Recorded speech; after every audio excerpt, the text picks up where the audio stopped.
Please subscribe and press the bell icon to get latest updates of নির্ঝরের স্বপ্ন। আপনারা শুনছেন কাহানি।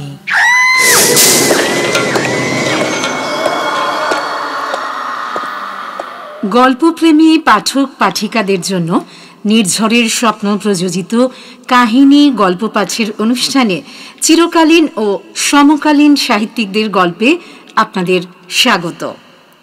গল্প আপনাদের ভালো লাগলে বন্ধুরা অনেক অনেক লাইক, শেয়ার, কমেন্টস করুন এবং আমাদের চ্যানেলটি সাবস্ক্রাইব করে আপনার মতো একজন শ্রোতার সাথে আমাদের সাহিত্যের বন্ধনে আবদ্ধ হওয়ার সুযোগ করে দিন।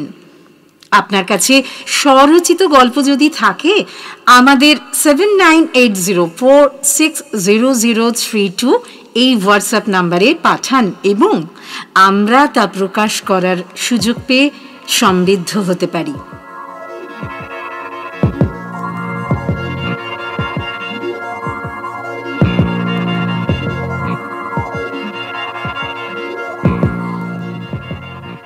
গল্প পাঠের আসরে আমাদের আজকের গল্প খুনি। লেখক মানবেন্দ্র পাল।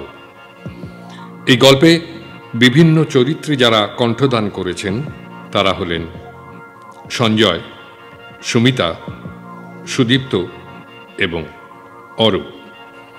গল্পের সম্পাদনা অরূপ দাস। মিউজিক এবং স্পেশাল এফেক্টস নিলয় ঘোষ। শুরু হচ্ছে গল্প খুনি।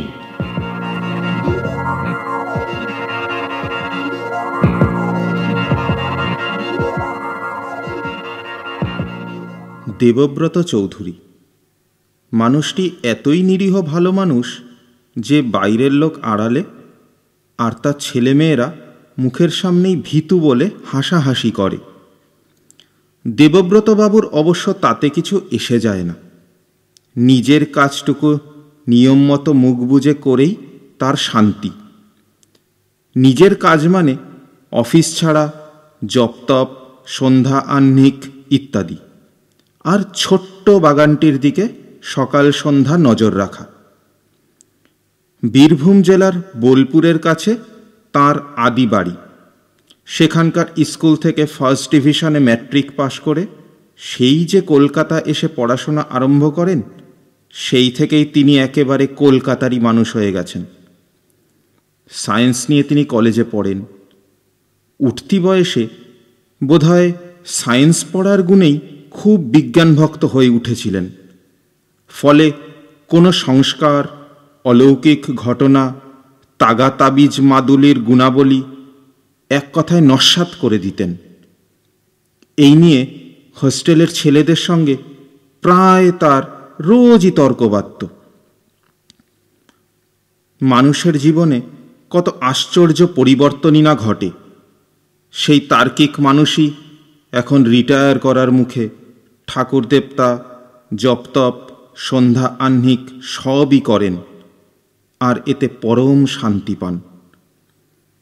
মাঝখানে তো তার এক অদ্ভুত খেয়াল হয়েছিল, পরলোক চর্চা। মৃত্যুর পর মানুষ অর্থাৎ মানুষের আত্মা কোথায় যায়, কী বা তার পরিণতি, এসব তত্ত্ব জানার জন্যে তিনি দেশি বিদেশি অনেক বইও পড়ে ফেলেছিলেন। শেষ পর্যন্ত প্ল্যানচেট পর্যন্ত করতেন। প্ল্যানচেটে আত্মাকে ডেকে কিছু কিছু প্রশ্নও করতেন। পরে অবশ্য স্ত্রী অপছন্দ করায় বাধ্য হয়ে প্ল্যানচেট করা ছেড়েই দেন। এখন তাই বড় বড় ছেলেমেয়েরা যখন হাসতে হাসতে তাকে বলে, বাবা তুমি এক নম্বরের ভীতু, শুনে তিনি গম্ভীর হয়ে যান। তাকে ভীতু বলার সবচেয়ে বড় কারণ সেটা হচ্ছে তিনি বাড়ি করলেন কলকাতার এক প্রান্তে এমন জায়গায় যেখানে ট্রাম বাসের শব্দটুকুও শোনা যায় না। তা এমন জায়গায় বাড়ি করলেন কেন? প্রপার কলকাতায় ভালো জায়গা পাননি তা নয়, আসলে সেই 1946 সাল থেকে মধ্য কলকাতায় থাকার সময় এত দাঙ্গা হাঙ্গামা, ট্রামবাস পোড়ানো, পুলিশের নির্মম গুলি চালানো, খুন খারাপি, অ্যাক্সিডেন্ট দেখেছেন যে তিনি আর এখন সেসব সহ্য করতে পারেন না। আর ওসব ব্যাপার তো থেমে যায়নি, বরঞ্চ এখন যেন বেড়েই চলেছে। কাজেই এই নিরিবিলি জায়গা বেছে নিয়েছেন। অথচ এই তুমি নাকি প্ল্যানচেট করতে? হ্যাঁ, তা করতাম। তখন ভয় করতো না? না, ভয় বলে জিনিসটা আমার কোনোদিনই ছিল না, আজও নেই। তবে ওই সব দাঙ্গা হাঙ্গামা, খুন খারাপি দেখলে না মনের উপর কেমন যেন চাপ পড়ে। এখনো তুমি প্ল্যানচেট করতে পারো? পারি বই কি। তবে আগে যেমন প্ল্যানচেটে কাঠের ছোট ছোট টেবিল ছিল, এখন তার সেসব পাওয়া যায় না। তবু একটা কাপ আর একটা চকখড়ি পেলেই কিন্তু কাজ হয়ে যায়। কাপ আর চকখড়ি? আর চকখড়ি? আরে হ্যাঁ রে বাবা, একটা সাধারণ চায়ের কাপ। একবার প্ল্যানচেট করো না। করো না, করো না, একবার প্ল্যানচেট করো। কি বলিস? দেবব্রত স্ত্রীর ভয়ে অনেক দিন প্ল্যানচেটে বসতে পারেননি। আজ একবার ইচ্ছে হলো, কিন্তু কানুর মা শোনা মাত্র একেবারে অগ্নিমূর্তি হয়ে এসে সবাইকে ধমক দিয়ে উঠলেন, না না না, এ বাড়িতে এসব আত্মা টাত্তা নিয়ে ছেলে খেলা চলবে না, বুঝেছ? ও মা! ব্যাস হয়ে গেল, প্ল্যানচেট পর্ব ওইখানেই শেষ। কিন্তু দেবব্রত জানতেন না এই বয়সে খুব শিগগিরই তাকে অন্তত একদিন প্ল্যানচেট নিয়ে আবার বসতে হবে। অফিসের একটা কাজে হঠাৎ তাকে একদিনের জন্য যেতে হলো বর্ধমান জেলার এক মহকুমা শহরে। সেখান থেকে আবার রিক্সা নিয়ে মাইল 3 দূরের এক গ্রামে। এমন জায়গা যেখানে হোটেল টোটেলের বালাই নেই। রাতে থাকবেন কোথায়? অফিসেরই এক ভদ্রলোক সেই গ্রামের তার পরিচিত এক ভদ্রলোককে চিঠি লিখে অনুরোধ করেছিলেন যেন এক রাত্রিরের জন্য তার এই অফিসের সহকর্মীটিকে থাকতে দেওয়া হয়।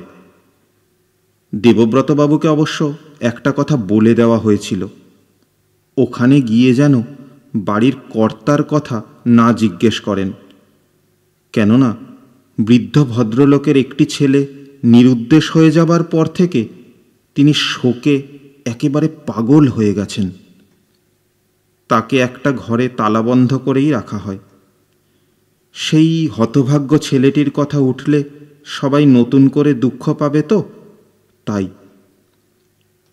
তা দেবব্রত ভাবলেন ওসব ফ্যামিলি ম্যাটারে যাওয়ার তার কি দরকার, চুপচাপ কোনো রকমে একটা রাত কাটিয়ে দিতে পারলেই হলো।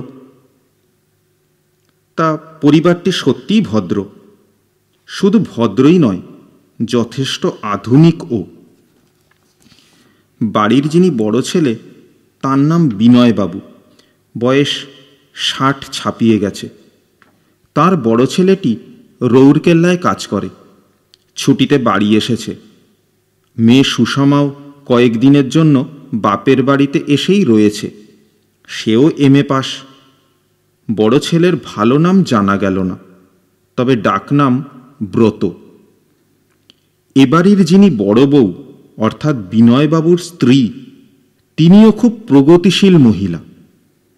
একজন বাইরের ভদ্রলোকের সামনে বেরিয়ে স্বচ্ছন্দে আলাপ করলেন, বলাই বাহুল্য আদর অভ্যর্থনারও কোনো ত্রুটি এরা করলেন না।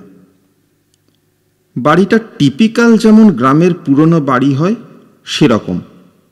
একতলা বাড়ি, পলেস্তারা খসে পড়ছে, মোটা মোটা কড়ি, আর জানলাগুলো ছোট, ফলে প্রায় সব ঘরগুলোই কেমন অন্ধকার আর স্যাঁতস্যাঁতে গন্ধ। ঘরের বাইরে মস্ত উঠোন, সেখানে ধানের মড়াই, ধান ভানার ঢেঁকি থেকে গোয়াল ঘর পর্যন্ত সবই আছে। তবু কোথায় যেন ওদের সবার মনে একটা চাপা দুঃখের ভাব।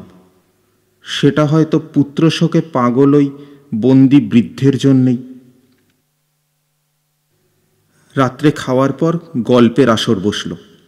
সবার সঙ্গে বিনয়বাবুর স্ত্রীও বসলেন পানের ডিবে নিয়ে। নানা পরিচয় পর্বের পর গল্প জমেই উঠল। গ্রামের সুখ সুবিধে, পুজো পার্বণ থেকে শুরু করে গ্রাম্য পলিটিক্স পর্যন্ত। শেষটায় ভূতও এসে পড়ল। কথায় কথায় সুষমা বললে উঠলে, কাকা বাবু, আপনি কখনো ভূত দেখেছেন? আরে কলকাতায় আর কোথায় ভূত পাবো মা? কিন্তু আমাদের এখানে ভূত আছে, আর এই বাড়িতেই আছে। বলে হেসে সুষমা মায়ের দিকে তাকালো। জানেন তো, মা না এ বাড়িতে প্রায়ই ভূত দেখে। তাই নাকি? হ্যাঁ। বিনয়বাবুর স্ত্রী কিচ্ছুমাত্র লজ্জিত না হয়ে মুখে আর একটা পান গুজে বললেন, ভূত কি না জানি না বাপু, তবে অন্ধকারে এঘর ওঘর করার সময় মাঝে মাঝে কি যেন ছায়ার মতো সামনে এসে দাঁড়ায় কিনা, তারপর হঠাৎই মিলিয়ে যায়। তাই নাকি? তাই নাকি? দেবব্রত ভয় পাওয়া তো দূরের কথা, বেশ পুলকিত হলেন। তা একবার প্ল্যানচেট করে দেখতে পারেন। প্ল্যানচেট নাম শুনেছি বটে, কিন্তু কখনো দেখিনি। আরে ও আর এমন কি ব্যাপার, আমি একসময় প্ল্যানচেট করে কত আত্মা নামিয়েছি। আপনি প্ল্যানচেট করতে পারেন? আরে একটা কাপ আর একটা চক্ষুরি নিয়ে এসো তো দেখি, দেখিয়ে দিচ্ছি তোমাদের। আচ্ছা আচ্ছা, কিরকম কাপ? অতি সাধারণ চা খাবার কাপ, তবে ভালো করে কিন্তু ধুয়ে মুছে এনো। ঠিক আছে, আমি এক্ষুনি আনছি। হ্যাঁ, যাও যাও যাও। আনছি আনছি। সুষমা তখনই একরকম ছুটে গেল, আর একটু পরেই একটা পরিষ্কার সাদা কাপ আর চক্ষড়ি নিয়ে এলো। তারপর দেবব্রত নির্দেশে উপযুক্ত জায়গা দেখে ভালো করে গঙ্গা জল দিয়ে মুছে ফেলা হলো। জায়গাটা শুকোলে দেবব্রত বেশ গম্ভীরভাবে এগিয়ে এসে খড়ি দিয়ে বেশ বড় করে একটা গোল গণ্ডি টানলেন। তারপর সেই গণ্ডির ডান দিকের মাথা থেকে এ, তার নিচে বি, তার নিচে সি, এমনি করে জেড পর্যন্ত লিখলেন। দেখে মনে হলো গণ্ডিটা যেন কতগুলো ইংরেজি অক্ষরের মালা গলায় পড়ে রয়েছে।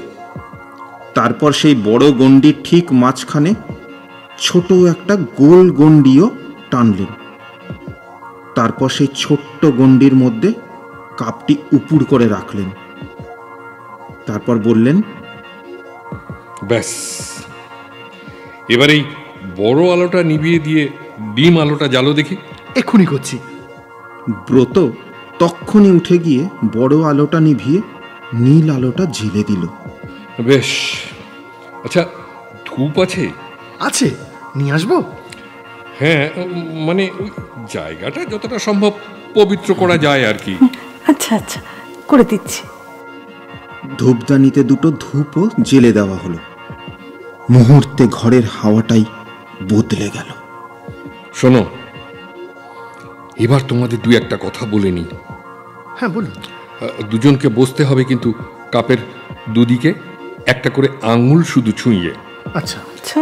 যে দুজন বসবে তারা এমন কাউকে স্মরণ করবে যিনি দুজনেরই চেনা। ঠিক ঠিক ঠিক একাগ্র আছে। চিত্তে ভক্তি ভরে কিন্তু স্মরণ করবে। আচ্ছা আচ্ছা। তারপর যখন দেখবে ওই কাপটা নড়ছে, তখন তাকে জিজ্ঞেস করবে কে এসেছেন। ও আচ্ছা। তারপর তোমাদের যা যা প্রশ্ন থাকবে আত্মা ওই কাপ দিয়ে ইংরেজি লেটারগুলো ছুঁয়ে ছুঁয়ে ইংরেজিতেই কিন্তু সংক্ষিপ্ত উত্তর দেবেন। আচ্ছা, ঠিক ঠিক আছে। আর এবার তাহলে তোমরা ঠিক করো কাকে ডাকবে আর কে দুজন বসবে। কৌতূহল যেমন আছে তেমন ভয় ভয়ও করছে। শেষ পর্যন্ত সুষমা আর ব্রত দুরু দুরু বক্ষে এসে বসল।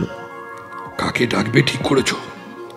এ আর কঠিন কি, কত চেনা জানা লোকই তো এর মধ্যে মারা গেছেন। আচ্ছা, ধীরু গাঙ্গুলিকে ডাকলেই তো হয়। ধীরু গাঙ্গুলি মানে ওই সুদখোর বদমাস? না না না না না, ওকে দেখে কাজ নেই। ব্রত একটু ভেবে বলল, তবে ঘোষেদের হরেন দাদু? ওরে ফাদার, ওই রাগী লোককে? না না, কখনো না। উনি তো ঝগড়া করতে করতেই হার্ট ফেল করেছিলেন। তাহলে মা, তোমার সেই গঙ্গা জলকে যদি... না বাপু, সে ছিল একেবারে বেচাই সুচিবাইয়ে। দেখতি না, আমাদের ঘরে এসে বসতে চাইতো না পর্যন্ত। আজ মরে গিয়ে তো আরো মহা মুশকিল। তাহলে ডাকা যায় কাকে? বেশ একজন ধীর স্থির ভদ্র নম্র মানুষ হলে তো ভালো হয়। আরে হ্যাঁ, সেরকমই কারো কথা তোমরা ভাবো, নইলে তেমন স্পিরিট হলে বড্ড বিরক্ত করে। হঠাৎ সুষমা বলে উঠল, আচ্ছা এসো না, ছোট কাকাকে ডাকলে হয় না? ছোট কাকার কথা উঠতেই এক মুহূর্তে সবার মুখে দুঃখের ছায়া নেমে এলো। এতক্ষণে বিনয়বাবু কথা বললেন, কিন্তু সে যে মারাই গেছে তা তো আজ পর্যন্ত সাব্যস্ত হয়নি। বলে তিনি দেবব্রতর দিকে তাকালেন। ওই একটা আমাদের ফ্যামিলি ট্র্যাজেডি। সে আজ প্রায় 40 বছর আগের কথা। আমাদের ছোট ভাই কলকাতায় কলেজে পড়তো হোস্টেলে থেকে। একদিন ওরা কয়েকজন বন্ধু মিলে মধুপুর, গিরিডি বেড়াতে গেল। 3-4 দিন পর ফিরল সবাই। ফিরল না শুধু আমার ছোট ভাই আর ওর এক বন্ধু। জানা গেল ওরা দুজনে গিরিডির থেকে দূরে উসরি ফলস দেখতে গেছে। 2 দিন পরে বন্ধুটি ফিরল একা। তাকে জিজ্ঞাসা করা হলে সে তো একেবারে অবাক। বলল ও তো শেষ পর্যন্ত উসরি দেখতেই নাকি যায়নি, কলকাতায় ফিরে এসেছিল। বন্ধুটি জোর দিয়ে বলল সে নিজে ওকে নাকি ট্রেনে তুলে দিয়েছিল, কিন্তু ভাই আর ফেরেনি।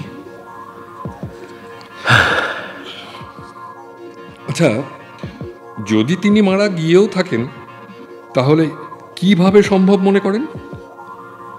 অ্যাক্সিডেন্ট, ট্রেন থেকে পড়ে কিংবা ওই ধরনের কিছু। এছাড়া আর কি বা হতে পারে? খুনও তো হতে পারে। তাই নাকি? সবাইকে চমকে দিয়ে কথাটা বলে উঠলেন বিনয়বাবুর স্ত্রী। খুন? কে খুন করবে? তার মোটিভ মানে উদ্দেশ্যই বা কি? আমার ধারণা খুনের উদ্দেশ্য একটা ছিল। ওর হাতে একটা বিশেষ আংটি ছিল। আমরা একবার নেপাল বেড়াতে গিয়েছিলাম। সেখানে একজন লামার সঙ্গে আমার দেওরের আলাপ হয়। ওই লামা তাকে একটা আংটি দিয়ে বলেছিল এটা পরে থাকলে নাকি কোনো দিন কোনো বিপদ ঘটবে না। সেই সঙ্গে এটা বলেও সাবধান করে দিয়েছিল যেন সে এই কথা কাউকে না বলে। একদম ঠিক। এই কথাটা তো মাথায় আসেনি। বোকা ছেলেটা আংটিটা সব সময়ই পরে থাকতো আর সবাইকে বলে বেড়াতো। তা থেকে কি প্রমাণ হয়? প্রমাণ কিছুই হয় না, তবে মনে হয় ওই আংটির লোভেই ওর সঙ্গে যে ছেলেটা ছিল সেই খুন করেছে। কিন্তু হতে পারে। কিন্তু পুলিশ কিছু করতে পারলো না? না, কে একটা ছেলে হারিয়ে গেল বা মরল তা নিয়ে বিহার পুলিশের বা আমাদের কলকাতা পুলিশেরই বা কি বা মাথা ব্যথা থাকতে পারে? মৃত্যু হয়েছেই এমন যখন সিদ্ধান্ত নয়, তখন তো অন্য কাউকে ডাকলেই হয়। না না, ছোট কাকাকেই ডাকা হোক, তিনি মরে গিয়ে থাকলে নিশ্চয়ই আসবেন। বেশ, তাই ডাকো। ওরা ভাই বোনে তখন মুখোমুখি বসল। ওহো, তোমরা তো ওকে দেখোইনি, তাহলে স্মরণ করবে কি করে? আচ্ছা, ওর একটা ছবি, মানে একটা ছবি আছে? ওর মুখের দিকে চেয়ে সবাই মাথা নাড়লে। না, খুব পুরনো একটা ছবি বোধহয় আছে অ্যালবামে। হ্যাঁ, ওই ওই ওই ওই ট্রাঙ্কের মধ্যে আছে মনে হয়। ট্রাঙ্কের মধ্যে ওঠো ওঠো ওঠো ওঠো, তবে তোমরা ওঠো, তোমাদের ওই বাবা মাকে বসতে দাও। বিমর্ষ মনে ওরা উঠে পড়ল। বসলেন বিনয়বাবু আর তার স্ত্রী। ঘরে হালকা নীল আলো জ্বলছে, ধূপের গন্ধে ঘর ভরপুর। ওরা দুজনে কাপের ওপর আঙ্গুল ঠেকিয়ে চোখ বুজে এক মনে এ বাড়ির ছোট ছেলেটির কথা ভাবতে লাগলেন। গোটা ঘর স্তব্ধ, কারো নিঃশ্বাস ফেলার শব্দটুকুও যেন শোনা যাচ্ছে না। শুধু কড়িকাঠের আড়ালে একটা টিকটিকি টিকটিক করে ডেকে উঠল। 2 মিনিট, 3 মিনিট, একটু একটু করে 10 মিনিট কেটে গেল, কিন্তু কাপ একটুও নড়ল না। সবাই চঞ্চল হয়ে উঠল। দেবব্রতর কোনো চাঞ্চল্য নেই, বরঞ্চ কেমন খুশি খুশি ভাব। খুশির ভাব তো হবেই, ছেলেটা নিশ্চয়ই তাহলে বেঁচে আছে। যাক, নিশ্চিন্ত, উনি মৃত নন। এবার ইচ্ছে করলে আপনারা অন্য কাউকে। কথা শেষ হলো না, সবাইকে চমকে দিয়ে কাপটা হঠাৎ নড়ে উঠল। সবাই নিঃশ্বাস বন্ধ করে কাপটার দিকে তাকিয়ে রইল। কাপটা প্রথমে ছোট বৃত্তের মধ্যে ঘুরল, তারপর হঠাৎ ছিটকে ছোট বৃত্তের বাইরে বেরিয়ে এসে এদিক ওদিক করতে লাগলো। জিজ্ঞেস করুন কে এসেছে।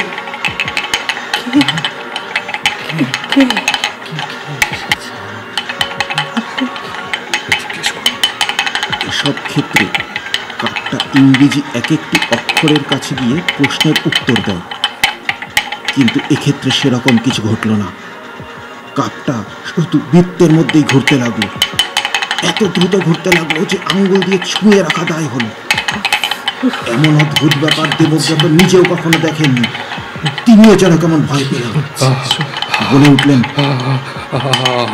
আপনারা আঙুল ছড়িয়ে নিন। ওনাও তাই করলেন। সঙ্গে সঙ্গে কাপটাও একেবারে নিশ্চল হয়ে গেল।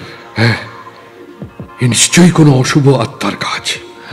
ক্ষতি করার জন্য হঠাৎ এসে পড়েছিল। যাকে অনেক রাত হয়েছে, আর কাউকে এখন ডেকে কাজ নেই।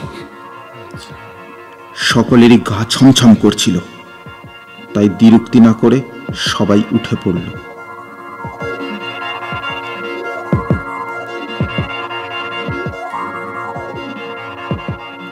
হঠাৎ ঘুম ভেঙে গেল দেবব্রত। দরজায় কি কেউ কড়া নাড়ছে? অন্ধকার ঘর। প্রথমটা বুঝতেই পারলেন না কোথায় আছেন, কিন্তু ভেবে ওঠার আগেই দরজায় আবার জোরে কড়া নাড়া। শুনছেন? শিগগিরই একবার আসুন না, একবার আসুন। ধড়মড় করে উঠে দেবব্রত আলো জেলে দরজা খুলে দিলেন। দেখলেন দরজার বাইরে দাঁড়িয়ে বিনয়বাবু আর তার স্ত্রী। ভয়ে তাদের মুখ সাদা। একবার এ ঘরে আসুন না, আসুন। কেন কি হয়েছে?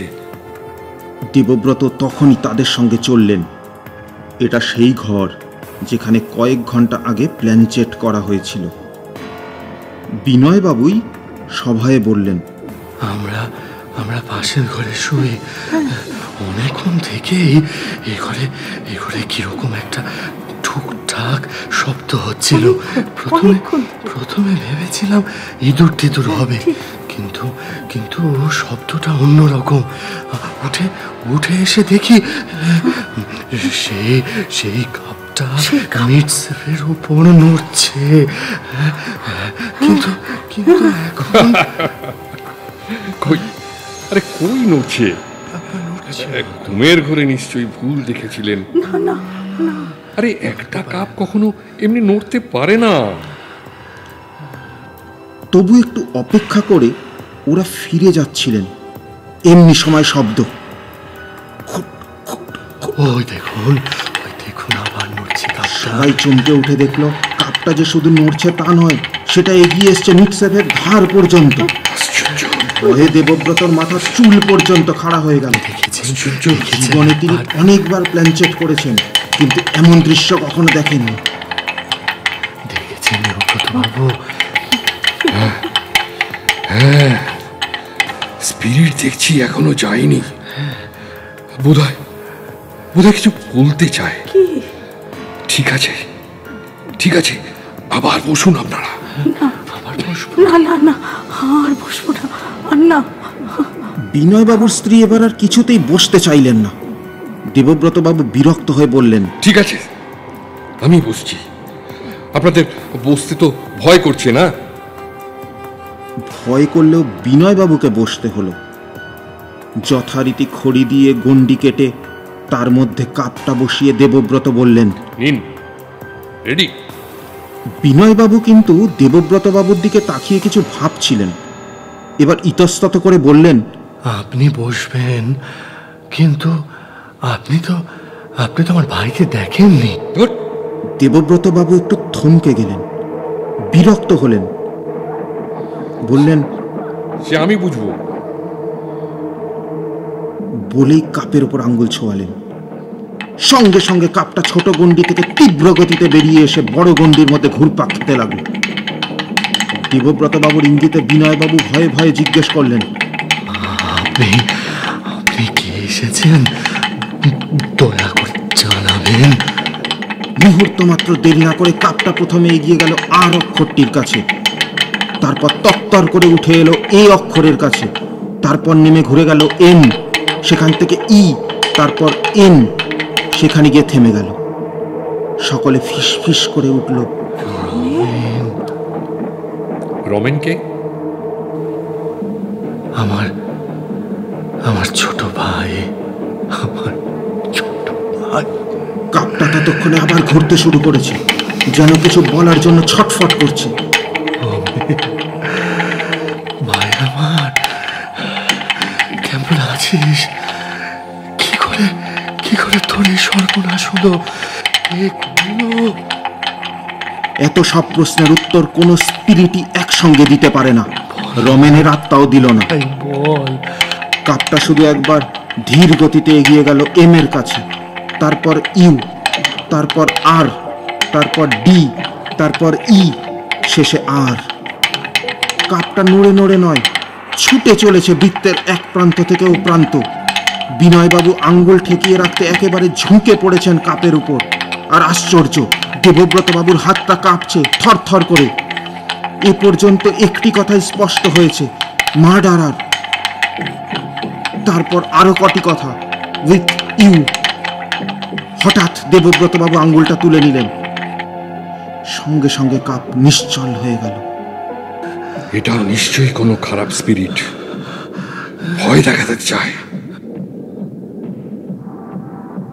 বলেই দেবব্রত বাবু উঠে একেবারে নিজের ঘরে গিয়ে খিল দিয়ে দিলেন। টর্চের আলোয় রিস্ট ওয়াচটা দেখলেন একবার। রাত 3:30। ব্যাগটা তুলে নিয়ে জুতোর সামান্যতম শব্দটুকুও না করে চুপি চুপি বেরিয়ে পড়লেন দেবব্রত। 3 মাইল রাস্তা হাঁটতে হবে, হয়তো ছুটতেই হবে, তারপর যেদিকে যে ট্রেন পাওয়া যায়। রমেনের বাড়ি যে এটাই তা কি আর জানতেন? ওর কথা তো প্রায় ভুলেই গিয়েছিলেন। আগে মাঝে মাঝে ভাবতেন উসরি ফলস দেখতে না গেলেই হতো। ওরই আগ্রহে তো রমেনকে যেতে হয়েছিল। বড্ড অহংকারী ছিল এই রমেনটা। আংটিটা সবাইকে দেখিয়ে বলতো, এ জিনিস রাজার ভাগ্যে জোটে না রে। এ আংটিটা পড়া থাকলে কোনো বিপদই কাছে ঘেঁচতে পারে না। বিজ্ঞানের ছাত্র দেবব্রত এসব কথা বিশ্বাস করতেন না। এই নিয়ে বহুবার ওর সঙ্গে তর্ক ঝগড়া হয়েছে। উসরি প্রপাতের একদম ধারে একটা পাথরের ওপর দাঁড়িয়ে আবার সেই তর্কের শুরু। রেগে গিয়ে দেবব্রত বলেছিলেন, তাহলে ওই যেখানে তোরে জল পড়ছে সেখানে ঝাঁপ দে। দেখি কি করে বাঁচিস। আরে আরে, তাও দিতে পারি। হ্যাঁ, দেখ। এই কথা বলেও রমেন যেন একটু ইতস্তত করেছিল। একটু নাকানি চোবানি খাওয়াবার জন্য হঠাৎ দেবব্রত সামান্য একটু ঠেলাও দিয়েছিলেন। আরে ঠেলছিস কেন? আরে কুল। যা ঝাঁপ দে। রমেন ছিটকে পড়ল দুপা দূরে আর একটা পাথরের কাছে, যেখানে মোটে হাঁটু জল, কিন্তু জায়গাটা বোধহয় খুব পিছল ছিল। আর তারপরেই সেসব আজ কতদিনের কথা। বয়স তখন কতই বা, 18, 19। দেবব্রতবাবু প্রাণপণ ছুটছেন। স্টেশন এখনো অনেক দূর।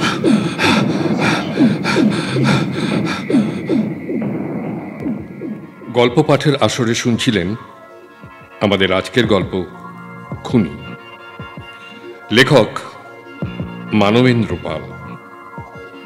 এই গল্পে বিভিন্ন চরিত্রে যারা কণ্ঠদান করেছেন তারা হলেন দেবব্রত সঞ্জয়, দেবব্রত স্ত্রী এবং মেয়ে সুষমা এবং বিনয়বাবুর স্ত্রীর চরিত্রে সুমিতা, রমেন, কানু এবং বিনয়ের চরিত্রে সুদীপ্ত, ব্রত এবং সূত্রধর অরূপ।